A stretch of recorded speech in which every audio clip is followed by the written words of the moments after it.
Dieu de la prophétie à travers le monde. Salutations pour la grande famille de l'EDPH. C'est avec un pile plaisir que nous prenons la parole dans ce moment ça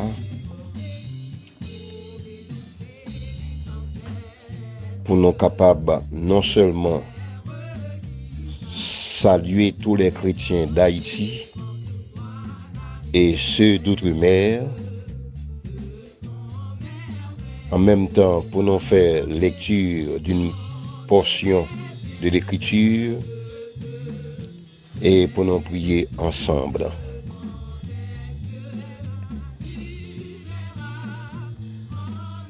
Il m'est cher l'honneur de vous saluer tous. Vous qui faites partie de la grande famille de l'EDPH, Église de Dieu de la prophétie à travers le monde. Nous saluons tout particulièrement l'évêque Jean-Claude d'Orléans,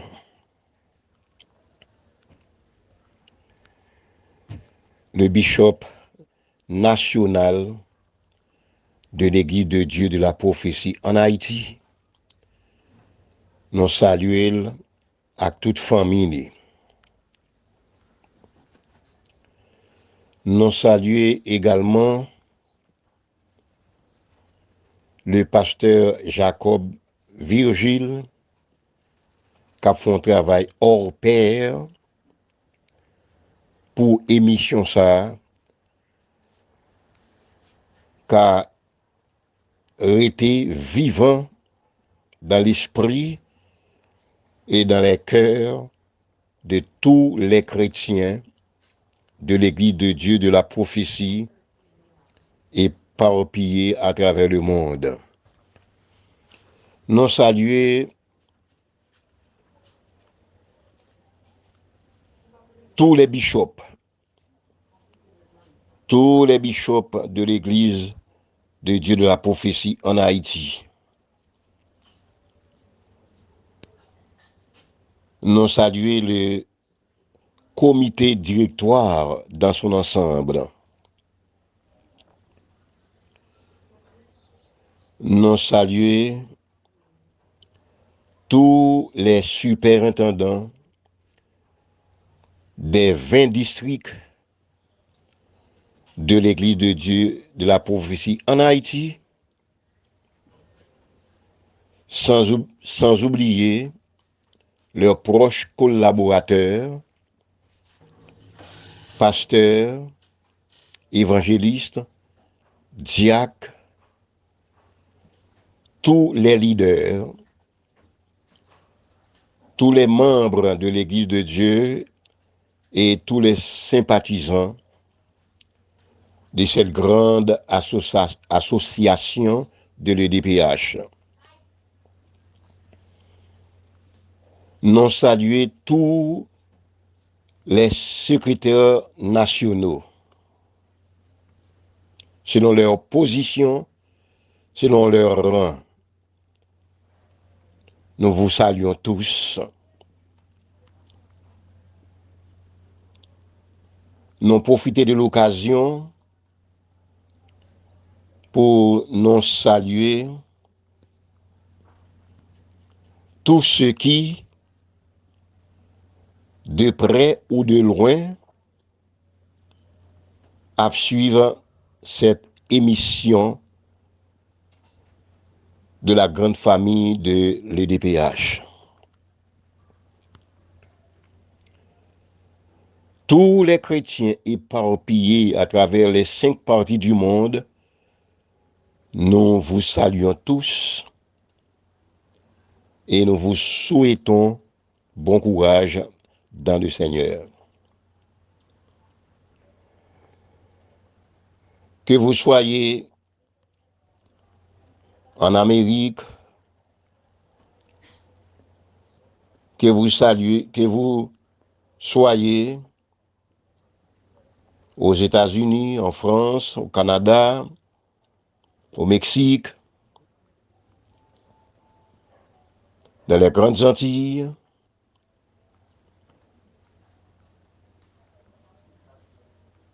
nous vous saluons religieusement. Nous ne voulons pas oublier les chrétiens de la Côte d'Ivoire qui nous écoutent. Vous êtes grandement salués, ministres, ouvriers et leaders, membres, vous qui vivez en Côte d'Ivoire. Que Dieu vous bénisse abondamment.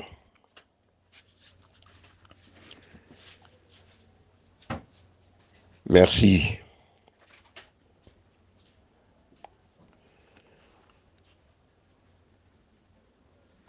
Nous allons faire une courte lecture dans le livre des livres, la Bible, pour votre édification.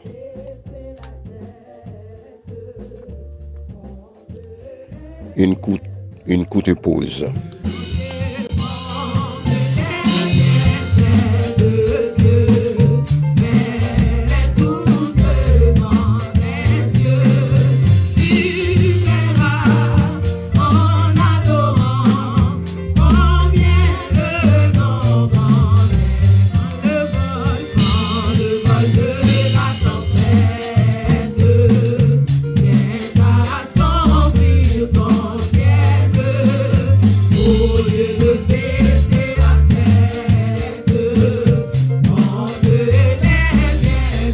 Matthieu, chapitre 8, du verset 23 au 27e verset.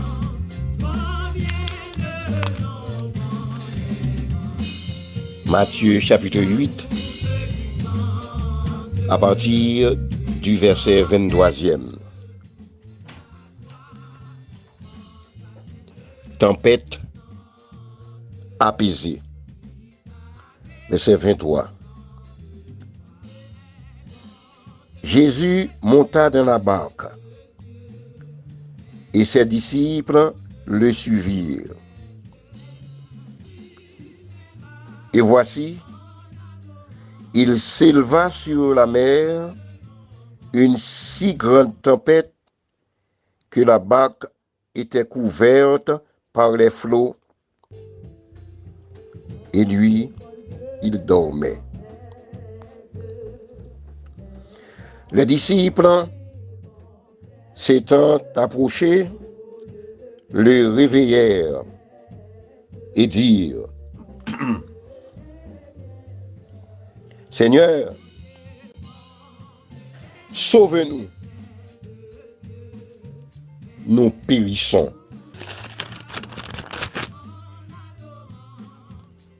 Verset 26. Il leur dit: Pourquoi avez-vous peur, gens de peu de foi? Alors, il se leva, menaça les vents et la mer,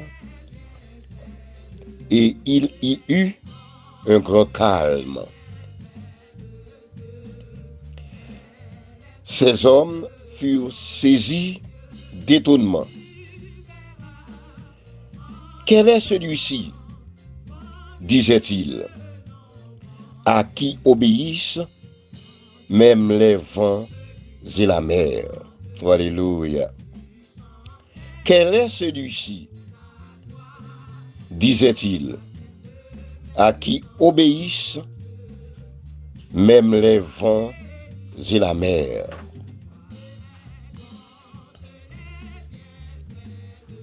Chers bien-aimés, chers amis,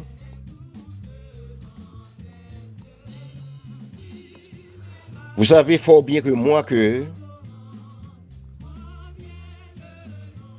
le Seigneur Jésus était venu dans ce bas monde pour accomplir le dessein du Père, pour faire tout ce qui est bien et pour nous conduire dans le droit chemin.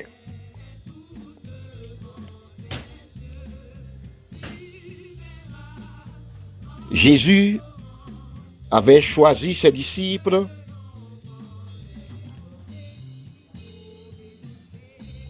et marchait avec eux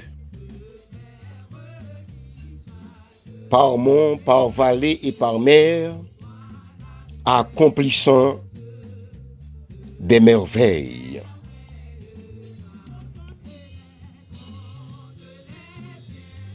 C'était pour les disciples un grand moment d'entraînement spirituel. C'est ainsi, selon l'évangéliste Matthieu, au chapitre 8, à partir du verset 23, cheminant ensemble, eh bien, Jésus monta dans la barque et ses disciples le suivirent. Oui, chers amis, Jésus t'est monté dans la barque là. Parce que n'oubliez pas que les disciples dans le temps, pour certains, étaient des pêcheurs voyageant toujours sur la mer en quête d'un mieux-être. Eh bien, pendant que Jésus dans le bac là, avec disciples, c'est ainsi qu'il y eut une grande tempête.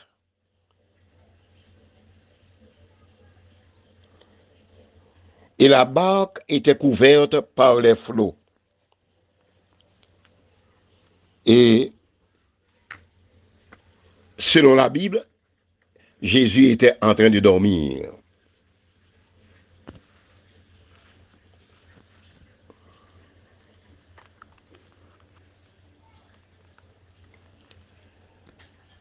Les flots menaçaient la barque. Les disciples furent pris de grande panique. Ils s'approchèrent et réveillèrent le maître en disant, « Seigneur, sauve-nous, nous t'en prions. Sauve-nous, nous périssons. » T'en prie, maître, sauve-nous, n'a péri.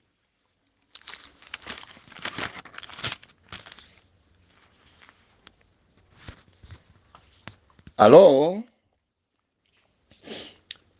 Jésus leur dit, « Pourquoi avez-vous peur, gens de peu de foi ?» Alors, il se leva, menaça les vents et la mer, et il y eut un grand calme. Ceux qui étaient là furent saisis d'étonnement. et crièrent, quel est celui-ci à qui obéissent même les vents et la mer? Il semble que les disciples n'ont pas de quoi fin comprendre, mettre là très bien. Ils n'ont pas de quoi fin comprendre pouvoir, puissance, étant le maître de l'univers, étant le créateur du monde. Pas de rien, il n'y avait rien de possible pour le maître. Mais malgré la fatigue, malgré que, en apparence, Jésus dormait, mais les disciples devaient comprendre que puisque le maître est là, alléluia, il ne pourrait rien leur arriver de mal. Il n'y a pas de quoi arriver dans la dimension ça, pour comprendre, puisque le maître était là, il n'y a pas de péri. Bac là, pas de café naufrage, parce que maître là, maître vent, maître l'en maître de l'eau, il était là. Mais Jésus, encore une fois, voulait démontrer sa grande puissance. Eh bien, il y a un grand miracle. Jésus avait menacé les vents et la mer et tout était calme.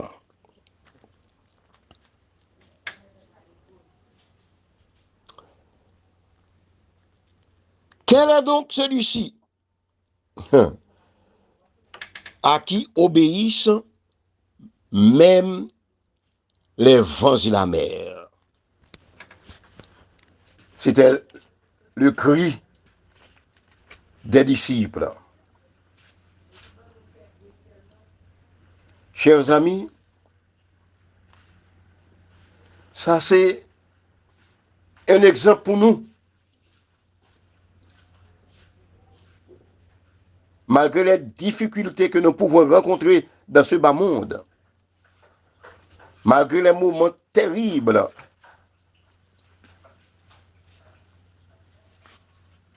eh bien, puisque Jésus est avec nous,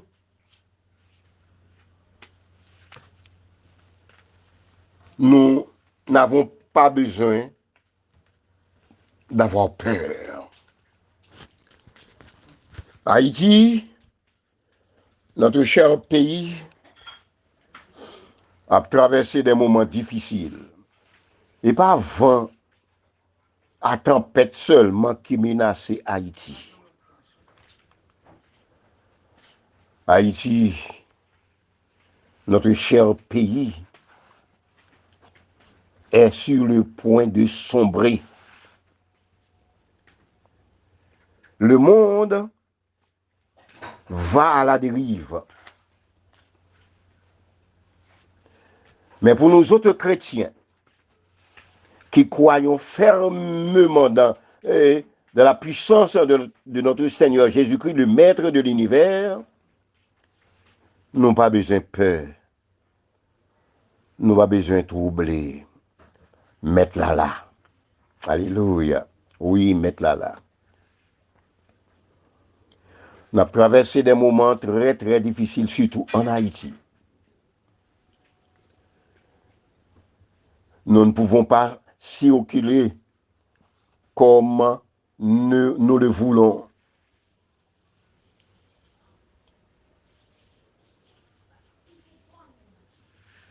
Nous ne pouvons pas nous déplacer d'un endroit à un autre parce que pays, notre cher pays est gangstérisé.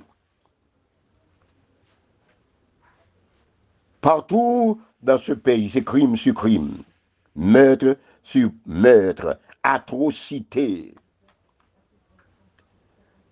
C'est comme si nous étions en guerre.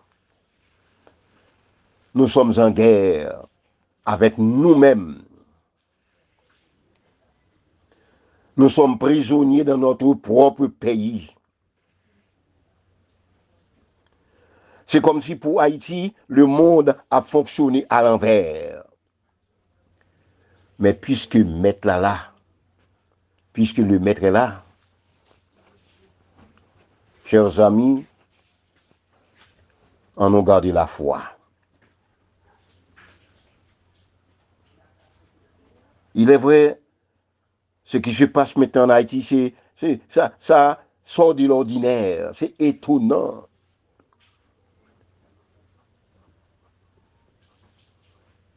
Des hommes sans foi et loi ne respectent personne. Toutes les entités sont frappées. Même les lieux sacrés, les temples où les chrétiens ont l'habitude d'adorer, eh bien, même les temples, les lieux sacrés ne sont pas épargnés.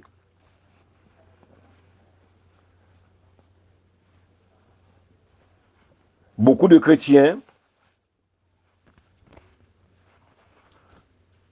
sont obligés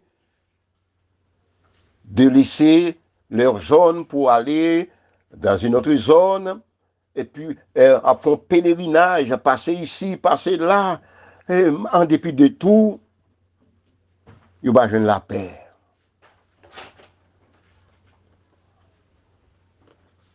Chrétiens, n'oubliez pas, pour finir, la Bible nous dit, dans le psaume 46, Dieu est pour nous un refuge et un appui, un secours qui ne manque jamais dans la détresse. C'est pourquoi nous sommes sans crainte quand la terre est bouleversée et que les montagnes chancellent au cœur des mers, quand les flots de la mer mugissent, écument, se soulèvent jusqu'à faire même trembler les montagnes. Oui, Dieu est pour nous un refuge. Dieu est pour nous un abri sûr. Faisons confiance à notre Dieu. Oui, nous sommes une pape vive. Nous sommes une bouleversée. Chrétiens, yo, pas capable encore, pas capable encore. Mais si nous pas de espoir dans mettre là, c'est un plus grave.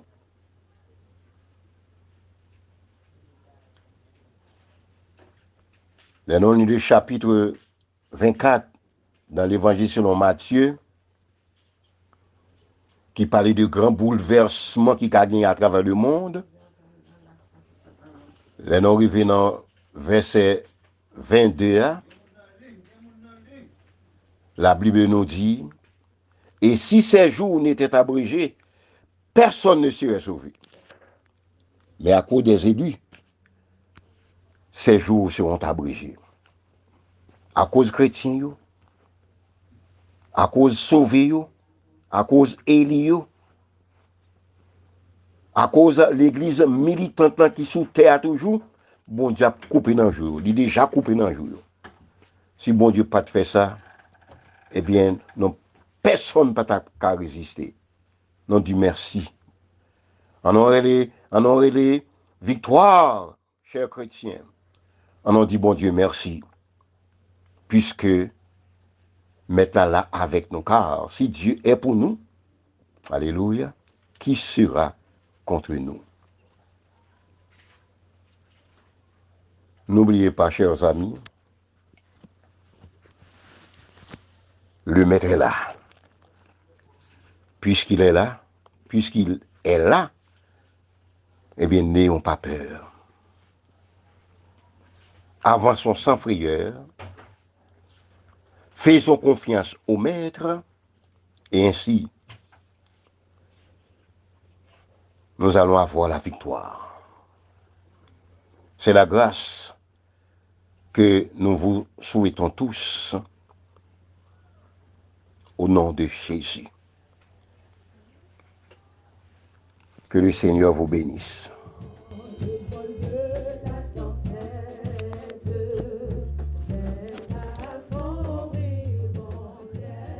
Disposez-vous pour la prière finale.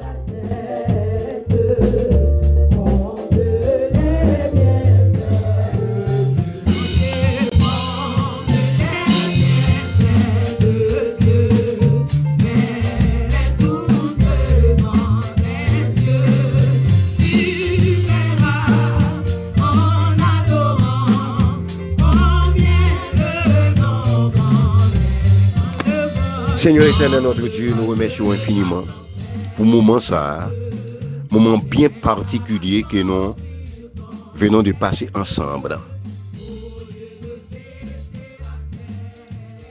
Nous nous remercions, Seigneur, pour la grande famille de l'EDPH qui est éparpillée dans ce monde. Le monde qui en bute à toutes sortes de difficultés, et tout particulièrement notre cher pays d'Haïti, qui a passé des moments terribles. Nous nous remercions, Seigneur, et nous connaissons avec vous-même, Seigneur Dieu, nous gagnons pour nous remporter la victoire. Merci, Seigneur. Fais-nous la grâce pour nous rester fermes. En dépit de toutes sortes de difficultés, fais-nous la grâce, Seigneur Dieu, pour nous rester fermes. Parce qu'on t'a dit non. Dans Jean 16, on t'a dit non ça. À partir du verset 33, on t'a dit non, Seigneur, vous aurez des tribulations dans le monde. Mais prenez courage, car j'ai vaincu le monde. Puisqu'on t'a vaincu le monde, Seigneur, et non même sans bas, puissance ou autorité ou que nous vivons, nous connaissons victoire, c'est pour nous. Merci, mon Dieu. Protéger le peuple, protéger l'Église, protéger les chrétiens à travers le monde, pour y rester ferme.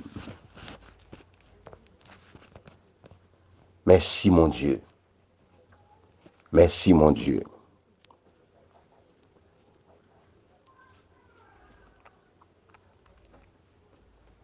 Nous prions pour tout chrétien qui est éparpillé dans le monde, et surtout ceux d'Haïti, mon Dieu, les ministres, les leaders, les ouvriers, les membres, les adhérents, les sympathisants de la grande famille de l'EDPH, qui met nous fermes, Seigneur mon Dieu, jusqu'à ce que pour nous rentrer dans l'éternité. Ainsi nous t'en supplions, Père, avec le pardon de nos péchés, avec la ferme assurance que Dieu va faire au-delà de ce que nous avons demandé, car nous réclamons toutes ces grâces au nom de Jésus, lui qui vit et règne avec Dieu le Père, Dieu le Saint-Esprit, dans tous les siècles et des siècles, dans tous les siècles des siècles. Amen. Amen, amen et amen. Que grâce, bon Dieu, couvre nous toutes. Passez une bonne semaine dans la joie du Maître. Merci.